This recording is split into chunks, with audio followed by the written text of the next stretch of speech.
Hotel ஸ்டைலில் ரவா தோசை டேஸ்ட்டாக எப்படி செய்கிறதுன்னு பார்ப்போம் வாங்க. அதுக்கு ஒரு டம்ளர், இந்த டம்ளரால் ஒரு டம்ளர் நான் ரவா எடுத்திருக்கேன். ரொம்ப டேஸ்ட்டாக இருக்கும். நீங்கள் இதேமாரி செஞ்சு பார்த்தீங்கன்னா அடிக்கடி வீட்டில் செய்வீங்க.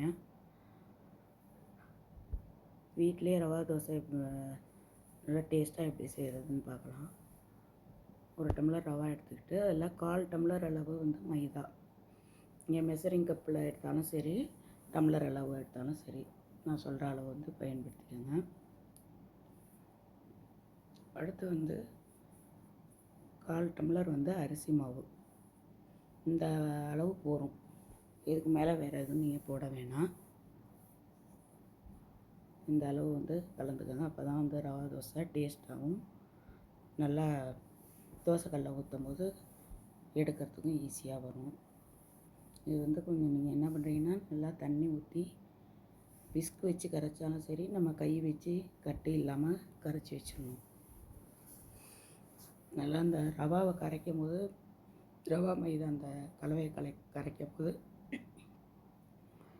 ரவாவை நல்லா பிசைஞ்சு விட்டு நல்லா கரைச்சி விடுங்க. அப்போ தான் ரவா நல்லா ஊறும் சீக்கிரத்தில். இதுக்கு சைடிஷ்ஷு இட்லி சாம்பார், தேங்காய் சட்னி எல்லாம் நல்லாயிருக்கும். இது அப்படியே ஒரு 1/2 hour ஊறட்டும்.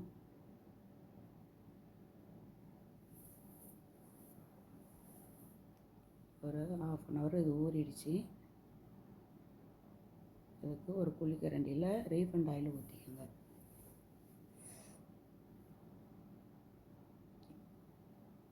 அதுக்கு தேவையான அளவு இஞ்சி சாப் பண்ணி வச்சுருக்கேன். இஞ்சி போட்டுக்கோங்க. கொஞ்சோண்டு சின்ன வெங்காயம் இருக்குல்ல, இதேமாரி நல்லா சின்ன சின்னதாக கட் பண்ணிக்கிட்டு, நல்லா ஒரு மீடியம் சைஸு சின்ன வெங்காயம் நல்லா இதேமாரி பிசைஞ்சு விட்டு போடுங்க. அப்படியே கட்டிக்கிட்டே போடாமல். ஒரே பச்சை மிளகா போடுறோம். பச்சை மிளகா ரொம்ப சேர்க்க வேணாம். ஒரே பச்சை மிளகா போடுறோம். எல்லாத்தையுமே போடும்போது நல்லா பிசைஞ்சு விட்டு நல்லா கையால் கசக்கி விட்டு போடுங்க. அப்போ தான் டேஸ்ட்டாக இருக்கும். கொஞ்சம் ஒரே கொத்து கருவேப்பிலை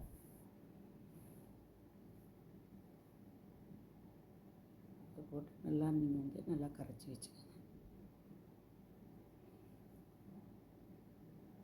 அதுக்கு தேவையான அளவு உப்பு, சால்ட்டு போட்டுக்கோங்க. நம்ம எண்ணெய் எதுக்கு நம்ம ஊற்றுறோம்னா, ரவா தோசை தோசைக்கல்ல ஒட்டாமல் வர்றதுக்கு. ஆயில் ஊற்றி நம்ம ஊற்றினா தான் இந்த ரவா தோசை ஒட்டாமல் வரும். தண்ணி நல்லா ஊற்றிக்கணும். அப்போ தான் நீங்களே பார்த்துருப்பீங்க கடைகள்லாம் அப்படியே தெளித்து விடுவாங்க. மலைச்சாரல் மாதிரி அப்படியே தெளித்து விடுவாங்க. அதனால் தண்ணியாக நல்லா நம்ம கரைச்சிக்கிட்டா தான் அந்த ரவா தோசை பதம் நமக்கு வரும். நல்லா மெலிசாக வரும். அதுக்கு கொஞ்சமாக புளிச்ச தயிர் ஊற்றிக்கோங்க. ரொம்ப ஊற்ற வேணால் கொஞ்சோண்டு ஊற்றிக்கிட்டா போதும். இப்போ ரவா தோசை மாவு நம்மளுக்கு ரெடி ஆகிட்டு. இந்த மாதிரி தண்ணியாக கரைச்சிக்கணும். இந்த கன்சிஸ்டன்சியில் இருக்கணும்.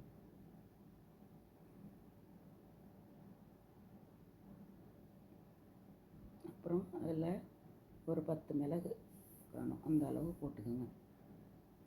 சிலவங்களுக்கு ஜீரகம் பிடிச்சாலும் போட்டுக்கலாம். ஒரு அரை கேரட்டு அது திரும்பியும் போட்டுக்கலாம். நம்மளோட இதுதான். இதுக்கு ரவா தோசைக்கு முடியும் நல்லா கல் ஹீட்டாக இருக்கணும். கல் காயாமல் மட்டும் ஊற்றிடாதீங்க. இது நம்ம தேய்ச்சி விட முடியாது. இதுமாரி சுற்றிலுங்க அதுமாரி ஊற்றிடணும். இதுக்கு தேங்காய் சட்னி அரைக்கும் போது 2 பச்சை மிளகா, 2 வரமிளகா, கொஞ்சம் இஞ்சி போட்டு அரைச்சிங்கன்னா ரவா தோசைக்கு டேஸ்ட்டாக இருக்கும். இந்த மாதிரி ஊற்றிக்கோங்க. ரொம்ப மொத்தமாக ஊற்றாமல் சும்மா லைட்டாக அப்படியே இந்த மாதிரி ஊற்றிக்கோங்க. அங்கங்கே கேப் தெரியணும். எண்ணெய் நம்ம அதிலே ஊற்றிருக்க தொட்டு லைட்டாக எண்ணெய் ஊற்றிக்கிட்டா போகிறோம். ரொம்ப எண்ணெய் வேண்டாம். பாருங்கள், நல்லா எப்படி ரோஸ்ட் ஆகி வந்திருக்கு பாருங்கள். ஒட்டவும் ஒட்டாது. எப்படி வந்திருக்கு பாருங்கள். அப்படியே கடையில் உள்ள ரவா தோசை மாதிரியே வருது பாருங்கள். இந்த அளவில் நீங்கள் அளவில் செஞ்சிங்கன்னா கரெக்டாக இருக்கும்.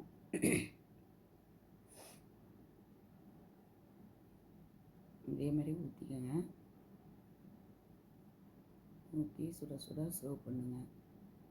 ரவா தோசை உண்டியும் நம்ம ஒரு 2-3 ஊற்றி வச்சுக்கிட்டு அதுக்கப்புறம் தான் நம்ம நம்ம வீட்டு ஆளுகளுக்கு வைக்க முடியும். அதனால் இது கொஞ்சம் வேகிறதுக்கு கொஞ்சம் டைம் எடுத்துக்கும். ரொம்ப ஸ்பீடாக வச்சாலும் தீஞ்சு போகும், குறைச்சி வச்சாலும் வேகிறதுக்கு லேட் ஆகும். மீடியமில் வச்சு தான் நம்ம ஊற்றணும். அதனால் இது கொஞ்சம் வேகிறதுக்கு டைம் எடுத்துக்கும். இந்த அளவில் நீங்கள் பண்ணி பாருங்கள், அவ்வளோ டேஸ்ட்டாக இருக்கும். இது செஞ்சு பார்த்துட்டு எனக்கு சொல்லுங்கள் எப்படி இருந்துச்சுன்னு. கமெண்ட்ஸ் பண்ணுங்கள், சப்ஸ்கிரைப் பண்ணுங்கள், லைக் பண்ணுங்கள். நான் சொன்ன மாதிரி தான் நான் தேங்காய் சட்னி அரைச்சிருக்கேன்.